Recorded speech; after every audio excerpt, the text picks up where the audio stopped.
Welcome to this workshop entitled Converting Texts, Living Books, Penmanship, and Digital Media.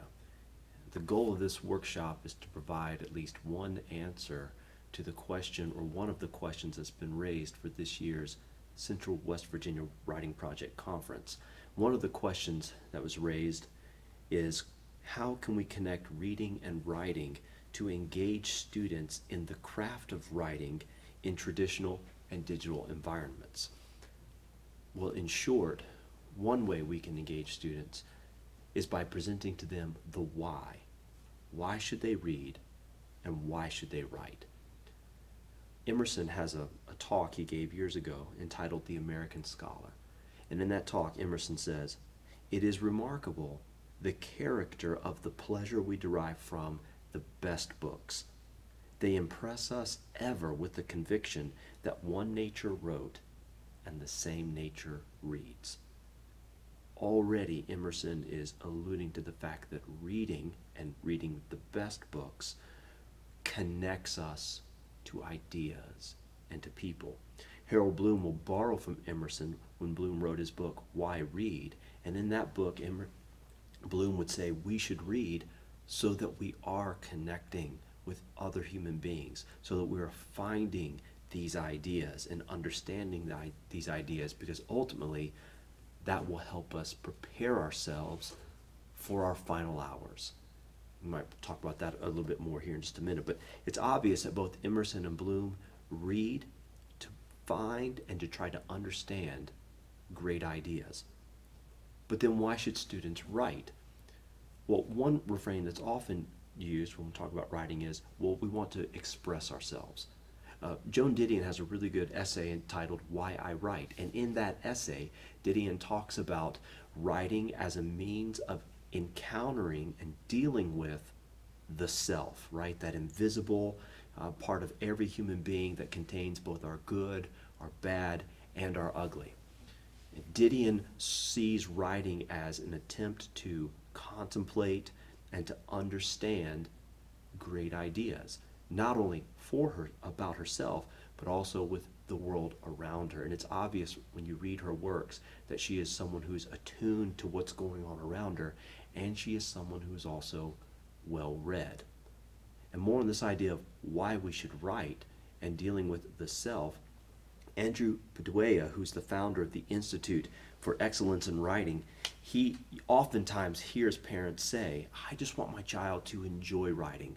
I want him or her to be able to express himself, to be able to express herself.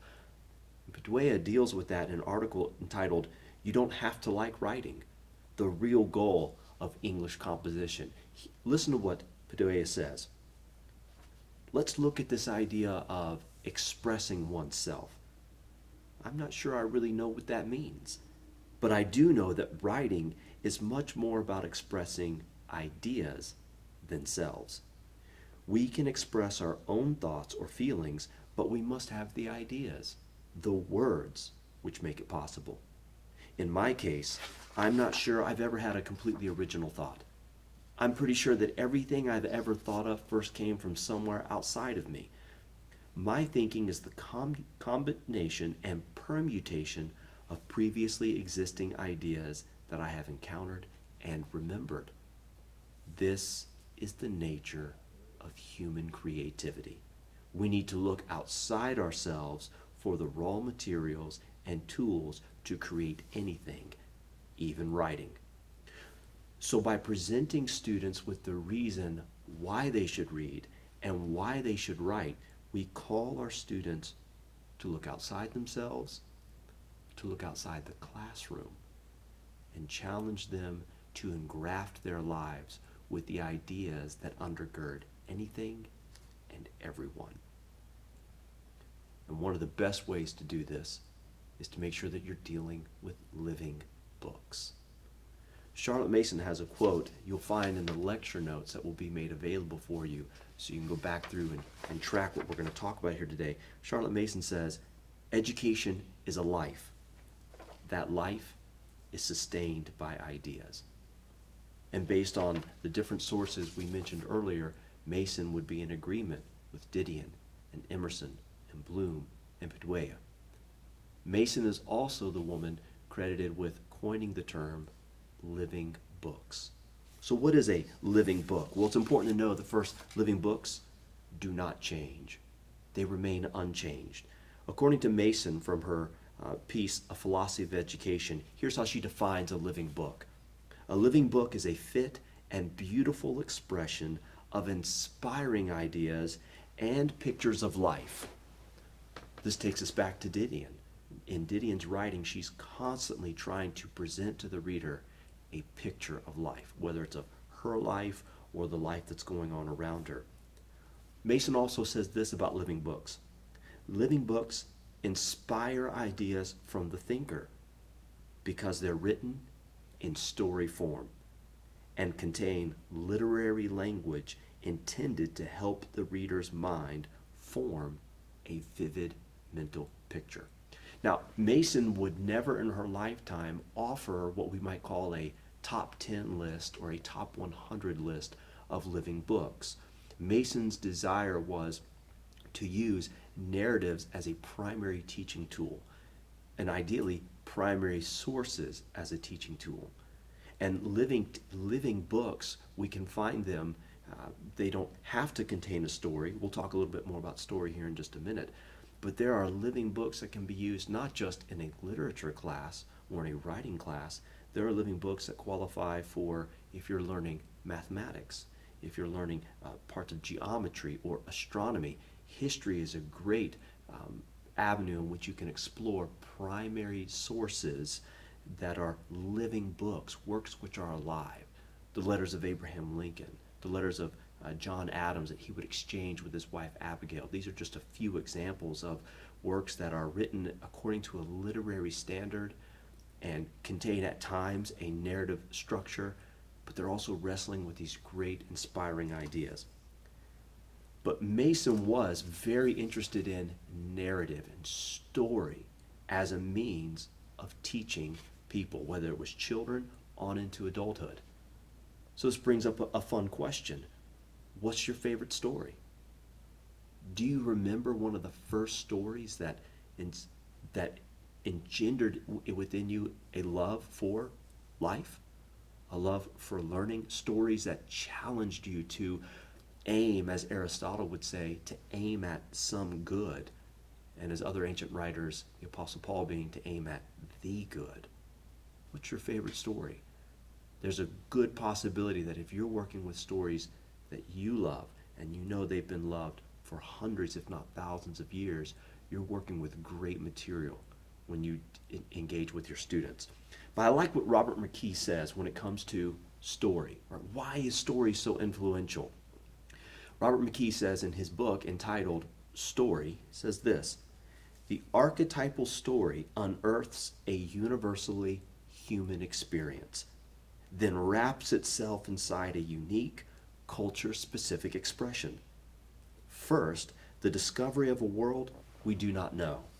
And second, once inside this alien world, we find ourselves. Deep within these characters and their conflicts, we discover our own humanity. We do not wish to escape life, but to find life, to add depth to our days. And as I often tell students, whether they're in my composition classes, if they're in a literature class, or in a creative writing class, it's never just a story. Ideally, the story is going to entertain us, but more than only entertain us, it's going to set our sights on that which is good and inspire us to push towards that. C.S. Lewis, in an essay entitled An Experiment in Criticism, would say, "My own eyes are not enough for me. I will see through those of others." And Lewis will go on to say later in another essay entitled The Reading of Old Books, he would say, if I'm going to look through the eyes of others, then I need the old books to help me. And just as an example of some of the old books that we can read from and present, and this isn't just in a creative writing class, wouldn't just be in a literature class, it could work in a composition and rhetoric class. And again, there are other texts out there if you're engaged in other subjects that you're studying. This is from Homer's The Odyssey, It's towards the end of the book. It's book 19, in which Penelope, who is Odysseus' wife, she's entertaining or engaging with the guest, a man that she actually doesn't know is her wife Odysseus, returns to Ithaca. And in this, towards the end of their exchange, this guest, her husband Odysseus, has been horribly mistreated by all these other men who are staying at the house, hoping to get Penelope to marry them. And Penelope's telling this guest how she needs to make sure he is bathed and fed and clothed and has a good place to sleep, because the way we treat people, even people who are poor or impoverished, says a lot about who we are. Here's what Penelope says: "Our lives are much too brief. If a man is cruel by nature, cruel in action, the mortal world will call down curses on his head while he is alive, and all will mock his memory after death. But then if a man is kind by nature, kind in action, his guests will carry his fame across the earth, and people will praise him from the heart." It will not be the flattery that Jefferson will talk about, right? It is the fearful and the fools who will flatter. People will praise the good man, they will praise the good woman, and they will mean it. The Odyssey, thousands of years old. Another example of a living text, and this was brought to my attention not too long ago. I was thinking about using Hamlet anyways, but I was going to use one of the speeches that Hamlet uses. And in a talk I came across just the other day, an individual was talking about how Hamlet's uncle has this prayer he gives. And man, I've read the prayer a number of times, and I went back and looked at this text where I have it. I've marked it up several times, but it didn't occur to me just how beautiful the prayer is. And one of the great conflicts there is that the uncle is essentially admitting, I killed my brother. I'm a partaker of that ancient infanticide that harkens all the way back to Cain and Abel. And even though I'm guilty of that, is there not a way to also be forgiven? But then what was recently brought out to me is, while the uncle is making this prayer, Hamlet is listening. And at the end of the uncle's prayer, when he has, more than likely, according to the theology presented in the play Hamlet, the uncle's probably been forgiven, Hamlet withholds killing his uncle at that time, because if he were to kill his uncle in that state of grace, his uncle would go to heaven, and that's not something Hamlet wants. Which is a great revelation. I'd never thought about that in reading that play.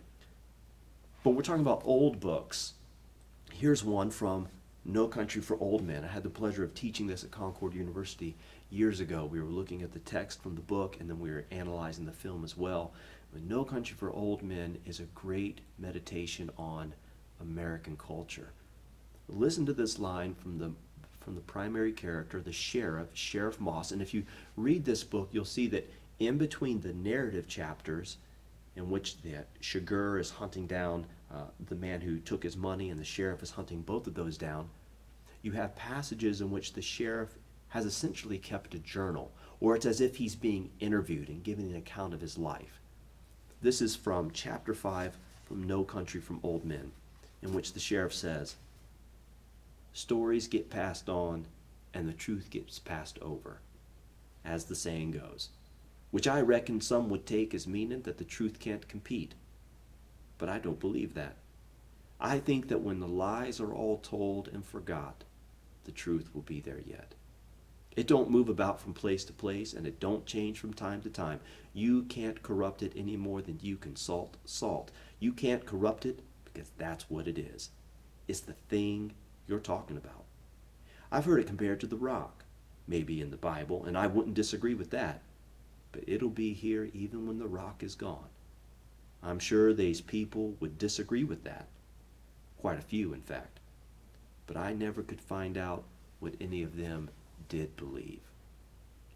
So if we're wanting to engage our students in reading and writing, let's keep before them the living books. These texts that mostly contain narrative, they contain literary language. There are living books appropriate for all ages, but certainly at the college level, let's keep before them these ancient and medieval and even old modern texts so that we can present to them things that are true, things that are good and beautiful. And for an example of a living book that is not a story per se, why not have students wrestle with Aristotle's Nicomachean Ethics? Why not Lincoln's second inaugural address? Why not Jefferson's The Declaration of Independence? And we'll talk more about the Declaration of Independence here in just a minute, an experience that's happened just this last semester in some of the schools that I work with. So if we have living books that we presented to students, there's different ways we can perform analysis. It's important that we as teachers are there to guide them through these works. And one way that we can help guide them is to read aloud in the classroom. I have some hesitancy with having students read aloud in the class because I'm not seeking to embarrass any students. Sometimes it can turn into just one student who's doing all the reading. But here's what a professor from the University of Iowa says. Reading aloud, 1, fluent readers develop from listening to fluent readers. Reading aloud also piques students' curiosity so that then they might go pick up a textbook. Oftentimes we start with the textbook first and wonder why students aren't engaged. But if we present to them first a living book, a primary source, or a good secondary source written with beautiful language and oftentimes containing a story, that can pique their interest enough, and then we can take them to the textbook. It can reveal knowledge building, and it reveals comprehension. Here's what the professor from the University of Iowa says. Narrative scaffolds help students comprehend complex ideas and concepts.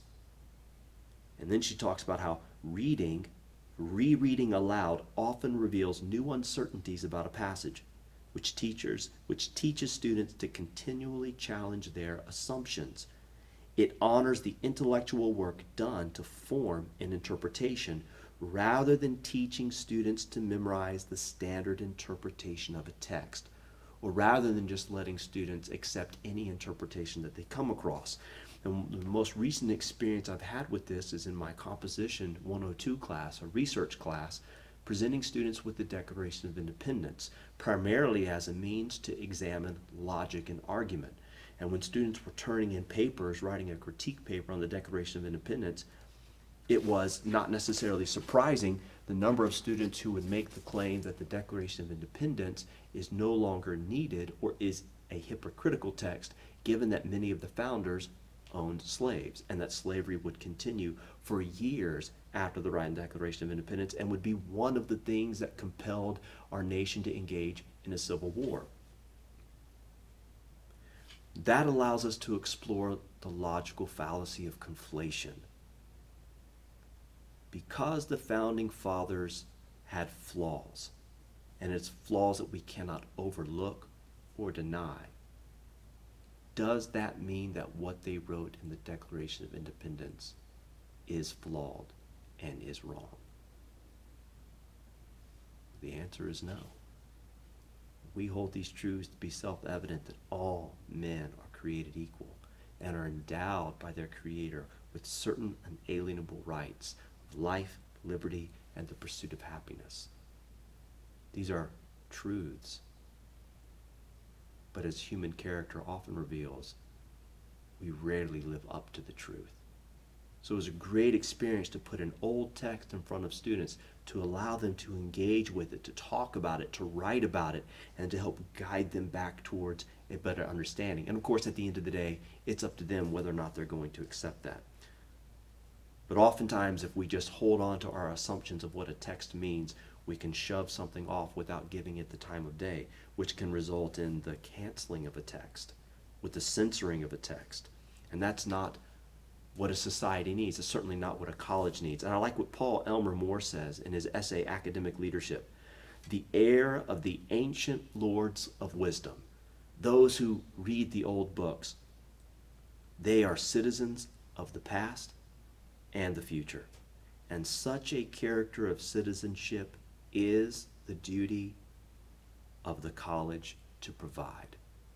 And Emerson, again, in his talk, The American Scholar, warns against, if we remove these old books, if we remove challenging students to read those and engage with them, our colleges might grow and might make lots of money, but they're going to lose that important influence that they have. It's that influence of, let's wrestle with the ideas that undergird everything.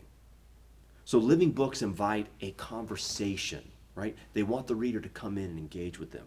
And readers can converse with living books by the way Mortimer Adler says, mark in your books, write in them. And even if you don't want to do that because it's a book in the library, or if it's a book that you're renting or don't own, why not keep notes on a separate sheet of paper, or why not transcribe the text by hand? And this is where the second stage comes in. If we have living books that students are engaging in, why not incorporate penmanship?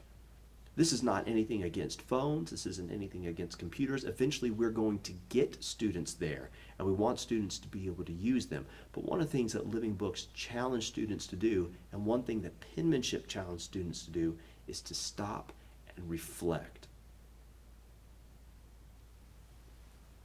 Why not transcribe passages that we read here? We can certainly type them out as transcription, but why not transcribe them by hand? Here's what a professor of developmental psychology at the University of Geneva says about penmanship. Handwriting is a complex task which requires various skills: feeling the pen and paper, moving the writing implement, and I like this one, directing movement by thought. Another individual from the Halbach's Research Center in Paris says, paper allows much greater graphic freedom. The way you can manipulate a pen or a pencil on a sheet of paper and then manipulate the paper itself, it's very tactile. Computers, again, are excellent, and they are a wonderful tool to be able to use, but the level of tactile education and sensory experience is not as great as that of pen and paper, erasers, and getting in there and working there. Here's what the head of adult psychiatry says from a hospital in Paris. Handwriting involves drawing, acquiring a sense of harmony and balance with rounded forms. There's an element of dancing when we write, a melody in the message which adds emotion to the text. After all, that's why emoticons were invented, to restore a little emotion into our text messages. And we've probably all have been there. We've shot out a text message and it's been misinterpreted because our tone, our emotion wasn't read correctly, or we have done the same with the text, right? Have you ever taken your text messages and then tried to write them out by hand and see how that looks? Or if look at the emoticon that you've used and say, how can I write that out and describe that emoticon?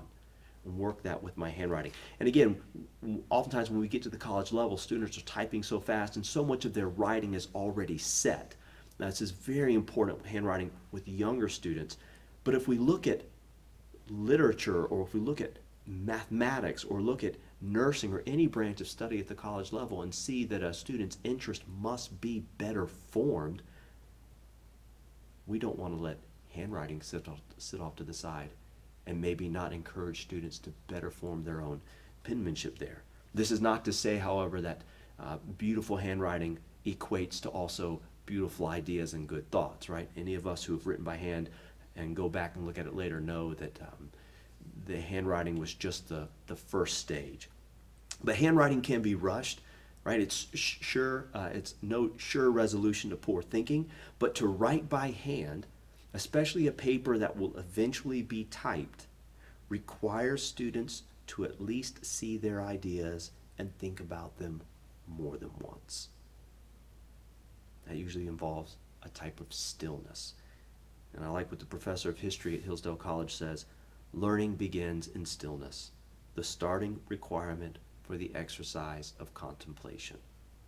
Contemplation implies a careful sifting of ideas, something that takes time. That's one thing I try to tell my students often.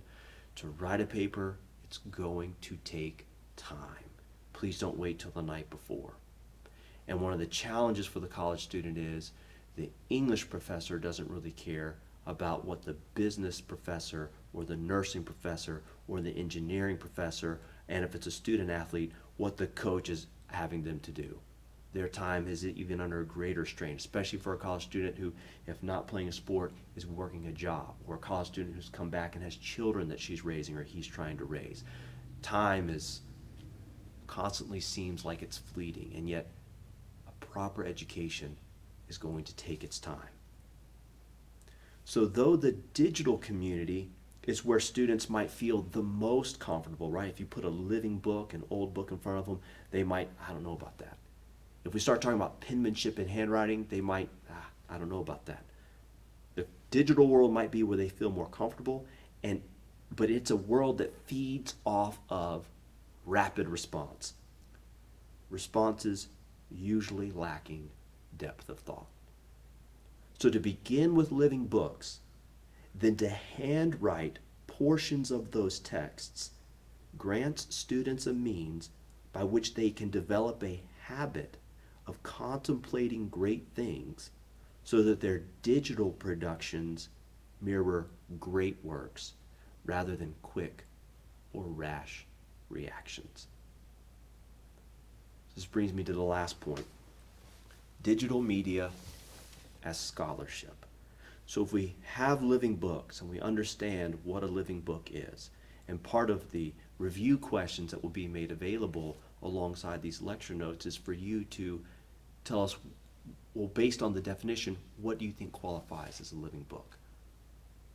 And if we have students engaged in handwriting, even if it's not necessarily work that they're turning in for a grade, but getting them back to working with pencil and paper or pen and paper, digital media as scholarship. A few weeks back, I came across this term, a term that was brand new to me. It's a Latin term. It's Florilegium or Florilegium. And it's Latin for Book of Flowers, often referred to as a commonplace book. It comes from the Latin, which means to gather, to glean, to anthologize. Our mind should be sparking off. That sounds a lot like research. And every academic discipline requires research and requires a gathering of research. How do you gather it? How do you collect it? And there are a variety of ways that people can do this. And this is not saying this is the way that you have to gather your material, but it's suggesting an older way before getting it into digital form. The Florilegium, if I'm not mistaken, developed during the medieval era.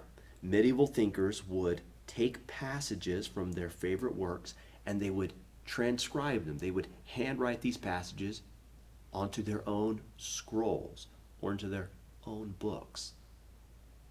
So there's living books, there's penmanship, and then they would often add their own meditations or their own commentary on those passages.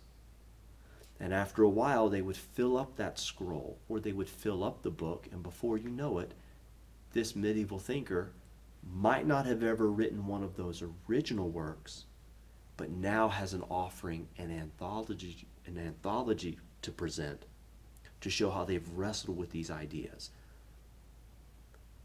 This is a predecessor to what we call multimodal writing. The medievals were engaged in this long before computers ever came onto the scene. So if we can encourage students, when we start talking about multimodal writing, which is the combination essentially of images and texts, why not do that first in a non-digital format? Now, I've seen professors in the past that have had 3-ring binders in which students keep a collection of all the things they've written throughout that semester with their errors and their revisions, and that is one type of it. Students might have a manila folder that they throw everything in. They might have a moleskin folder. It's kind of open here with what you want to do with it, but encouraging students to not just do the research, but be able to bring the research in and show it before it's in the finished form of a printed out paper or something that goes out online, but showing us, let's see the images that you've collected, maybe the things that you have hand drawn. Let's see the passages that you're quoting and citing, and let's see your meditations on those. Kind of walking with them along the way, but then having something The paper is what we might say is that finished product, right? Or the digital product is that completed or finished work. But here's the collection we have in something that could sit on a coffee table, which is where many of the commonplace books exist. So if the Florilegium is the predecessor to multimodal writing is the predecessor to the meme.